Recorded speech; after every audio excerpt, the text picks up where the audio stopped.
अस्सलामुअलैकुम my YouTube family, कैसे हैं आप सब लोग। आप सब लोगों को वेलकम टू किचन एक्सप्लोरर। और आज मैं आप लोग को बताने जा रही हूँ इंडियन स्टाइल कटलेट, जो कि बहुत ही डिलीशियस होते हैं। और चलिए जी, हम इसके जल्दी जल्दी इंग्रेडिएंट्स की तरफ चलते हैं। सबसे पहले मैंने ले लिया है हाफ़ केजी मिन्स चिकन का। मैंने थाई पीस का लिया है क्योंकि वो जूसी होता है। लिया नहीं है एक्चुअल, मैं खुद ही मिन्स करती हूँ। ज़्यादातर तो मैं प्रेफर करती हूँ कि खुद ही कर लूँ, तो मैंने मशीन में से मिन्स कर दिया है। और मिन्स बहुत बारीक नहीं किया, आप देख सकते हैं मोटा मोटा सा रखा हुआ है, बहुत बारीक नहीं। एक्चुअल जो है ये मटन में बनते हैं, लेकिन अभी इस बार बहुत मटन खाया और अभी मटन एक्सपेंसिव भी काफ़ी ज़्यादा है, तो क्यों ना इसे चिकन में बना लिया जाए। टेस्ट तो आएगा डेफिनेटली, तो मैं चिकन में बना रही हूँ। अच्छा, साथ में मैंने क्या लिया है, 5 टेबलस्पून कोरिएंडर और मिंट लीव, दोनों को मिक्स कर दिया है, वॉश कर दिया है, कट कर लिया है। ये जो हमारा मिन्स है ये मैं इसमें ऐड कर देती हूँ, क्योंकि हमने सारी मिक्सिंग अभी इसी में ही करनी है। अच्छा, बाकी मैंने ले लिया है छोटे छोटे से बहुत सारे स्पाइसेस। ठीक है, तो अब हम उसको डिस्कस कर लेते हैं।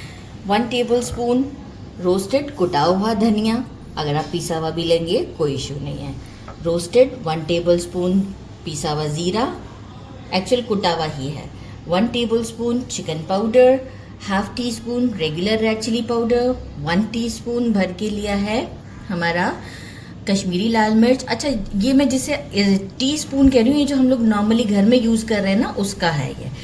1 टीस्पून सॉल्ट लिया है मैंने भरकर, 1 टीस्पून गरम मसाला, हाफ टी स्पून हल्दी, 1 टेबलस्पून मैंने क्या किया था, सौंफ को रोस्ट करके पीसा है। तो एक्चुअल वो लहसुन अदरक जिसमें पीसा था उसी में मैंने इसे सौंफ को पीस लिया है, तो ये 1 टेबलस्पून है। पर रोस्ट करके कीजिएगा, बहुत अच्छा फ्लेवर आएगा। 1 टीस्पून से कम है थोड़ा कुटी हुई लाल मिर्च, 1 टेबलस्पून से थोड़ा सा कम, मैं 1 टीस्पून ही आप कंसीडर कर ले। 1 टीस्पून ग्रीन चिली, छोटी वाली ग्रीन चिली का पेस्ट है। 1 टीस्पून लहसुन का पेस्ट है, 1 टीस्पून अदरक का पेस्ट है, और हाफ लेमन है। बाकी अगर आप चाहें तो ब्रेड भी ले लें, और आप चाहें तो बंस भी ले सकते हैं। मैंने 2 बंस लिए थे, बड़े बड़े बेकरी के जो बंस होते हैं। इसे मैंने पानी में 10 से 15 मिनट के लिए सोक कर दिया था, और अब मैं इसे अच्छी तरीके से निचोड़ लूँगी। ये देखें, इस तरीके से बिल्कुल भी और पानी नहीं रहना चाहिए, बिल्कुल अच्छे तरीके से मैं इसे निचोड़ लूँगी। अभी तो मैं आपको वे ही बता देती हूँ, फिर दूसरा बन मैं निचोड़ दूँगी। आप देख रहे हैं मैं कितना ज़्यादा जैसे प्रेशर दे रही हूँ इसे। ठीक है, ये हो गया हमारा। दूसरा बन भी मैं इसी तरीके से स्क्वीज कर दूँगी। मैंने लिया है एक बड़े साइज़ का अनियन, अच्छा खासा बड़े साइज़ का अनियन है। मतलब अगर मैं इसे कहूँ तो मेजरिंग हाफ कप से ये थोड़ा ज़्यादा अनियन होगा। इसे मैंने मैनुअल ग्रेटर से ग्रेट कर लिया था। इसे भी अच्छी तरीके से हम स्क्वीज कर लेंगे, मतलब सारा। आप देखें, अगर आप इसे वो करेंगे ना, बारीक काटेंगे तो पानी नहीं निकलेगा। तो मैंने यही किया था कि मैनुअल मशीन से इसे ग्रेट कर लिया था। अगर आप चाहें तो मोटा वाला ग्रेटर भी यूज़ कर सकते हो, ग्रेट कर ले। इस तरीके से करते हुए मैं अनियन का भी सारा पानी निकाल के इस मिक्सचर में डाल दूँगी। तो बस अब एक काम करते हैं कि मैं ये दोनों चीज़ें रेडी करती हूँ, इसके बाद हम सारी चीज़ें डालते हैं। लेमन को मैंने अभी साइड पे रख दिया, ये दोनों चीज़ें स्क्वीज करके डाल दी हैं। जितने भी स्पाइसेस बताए थे सब इसमें ऐड करेंगे हम, और साथ में लेमन को भी ऐड कर देते हैं, और एक अच्छा सा मिक्स देते हैं। लेमन को अच्छे तरीके से सीड्स निकाल लीजिएगा,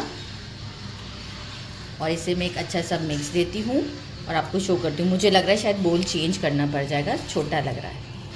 अच्छे से मिक्स किया 3 to 4 मिनट्स, ताकि बन भी जो है ना, देखें अच्छे तरीके से मिक्स हो जाए। अब क्या करेंगे, हम इसे 1 आवर के लिए छोड़ना चाहें तो 1 आवर के लिए छोड़ सकते हैं, आप चाहें तो डायरेक्ट भी बना सकते हैं। मैं इसे 1 आवर के लिए छोड़ दूँगी, फ्रिज में रख दूँगी, ताकि मसाले अच्छे से चिकन में एब्जॉर्ब हो जाएँ। तो बस इसके बाद फिर हम सेकेंड सेटअप आपको शो करते हैं। सेटअप कुछ ये है कि ये हमारा मैरिनेट हो चुका हुआ है। ब्रेड क्रम्स ले लिए हैं मैंने, और फ्लैट प्लेट में लीजिएगा। और मैंने 2 एग्स भी बीट कर लिए हैं, इसे भी फ्लैट प्लेट में लिया है। अपने हिसाब से हाथ में एक जिस तरीके से हम कबाब बनाते हैं उतना हम बैटर लेंगे, एक बॉल बनाएंगे। अजानें भी हो रही हैं, मैं पहले ये बता दूं, फिर ये सारा काम मैं खुद ही करती रहूँगी। अच्छा, इस तरीके से करते हुए अब क्या करना है कि इसे यहाँ रखना है और प्रेस करते जाना है। जेंटली प्रेस कीजिएगा, एकदम से नहीं, खुद ही बड़ा होता जाएगा ये कबाब। टर्न कर देंगे और प्रेस करते रहेंगे। बस बहुत ज़्यादा बड़ा साइज़ भी नहीं करना है कि आगे हमें इसे एग में डिप करके फ्राई करना है तो हैंडल ना हो पाए। तो थोड़ा सा इस तरीके से करते हुए हम रेडी कर लेते हैं और इसे एक प्लेट में रखना शुरू कर देते हैं। देखिए, इस तरीके से करते हुए ज़रूरी नहीं है कि इसको एक राउंड शेप ही आप दें, मैं फिर भी कोशिश करूँगी, लेकिन ज़रूरी नहीं है कि इसका राउंड शेप ही आए। तो बस अब मैं इसे क्या करती हूँ, पहले सारे ब्रेड क्रम्स लगा के प्लेट में रेडी करती हूँ, फिर एग में डिप करके हम इसे फ्राई करेंगे। एक फ्राइंग पैन में ऑयल भी ले लिया है और इसे यहाँ करीब में रख लिया है। एग में देखें इस तरीके से करते हुए डिप करेंगे अच्छे तरीके से। दोनों हाथों से ही आप इसे हैंडल कर सकते हैं और बहुत ही मीडियम फ्लेम पर ऑयल में मैं इसे डाल देती हूँ। मीडियम फ्लेम है इस वक्त और ये गरम है। इफ़ सपोज से कि आपसे इस तरीके से हैंडल नहीं हो रहा कि कबाब टूटने का डर लग रहा है, तो आप इसे हाफ एन आवर के लिए रेफ्रिजरेटर में रख सकते हैं। लेकिन मुझे आदत है, मुझे कोई प्रॉब्लम नहीं होती है, तो मैं आराम से इसे बना लेती हूँ, क्योंकि कोई इतना मुश्किल नहीं है। क्योंकि इस कबाब का कोई शेप को ऐसा हमें कुछ मेंटेन नहीं करना है। तो आपने अक्सर बाहर खाए भी होंगे, तो ऐसा कुछ नहीं होता है, इसे आपने कुछ मेंटेन करना है। तो बस इस तरीके से करते हुए मेरे पैन में जितनी जगह है 3 आ जाएंगे, तो मैं 3 कबाब डाल देती हूँ। आप इसे डीप फ्राई भी कर सकते हैं, मैं इसे शैलो कर रही हूँ, तो आपके ऊपर डिपेंड करता है आपको कैसे कन्वीनियंट फील होता है। दोनों वेज से ये फ्राई हो जाते हैं। तो बस अभी हम इसे फ्राई करते हैं, साथ में थोड़ा थोड़ा हम जो है वो ऑयल, जैसे ही 3rd कबाब में डाल दूँगी, फिर थोड़ा थोड़ा ऑयल जो है वो हम इसके ऊपर ड्रिज़ल करेंगे। मतलब यही वाला ऑयल जो है वो मैं थोड़ा थोड़ा करके इस पर डालना चाहूँगी। और दोनों साइड्स को मैं गोल्डन करूँगी। जैसे ही गोल्डन हो जाएंगे, देखें कैसे जालीदार बन रहे हैं। इस तरह करने से ये जालीदार कबाब बनते हैं। और टेस्ट का तो मैं आपको क्या ही कहूँ, मतलब आउटस्टैंडिंग। तो बस अब मैं से 1 साइड को, और आपको मैं ये जाली बनाना भी सिखा रही हूँ कि देखें कितनी इजीली बन रही है। और if you want to add more egg, तो आप ऊपर से भी थोड़ा सा एग इस तरीके से डाल सकते हैं, लेकिन अल्हम्दुलिल्लाह ये गुड इनफ है। तो गोल्डन करके आपको शो करते हैं कबाब, लेकिन पहले 2-3 मिनट तक बिल्कुल फ्लिप नहीं करना, जैसे मैं कर रही हूँ वैसे ही करना। कबाब को हैंडल करना कितना इजी हो गया है। दोनों साइड गोल्डन हो चुके हुए हैं, आराम से कुक हो चुकी है और ये ज़बरदस्ती। अब इस तरीके से करते हुए ये मैंने सीध में निकालना स्टार्ट ले लिया है, और इस तरीके से करते हुए मैं सारी कबाबें रेडी कर लेती हूँ और फिर आपको शो करती हूँ।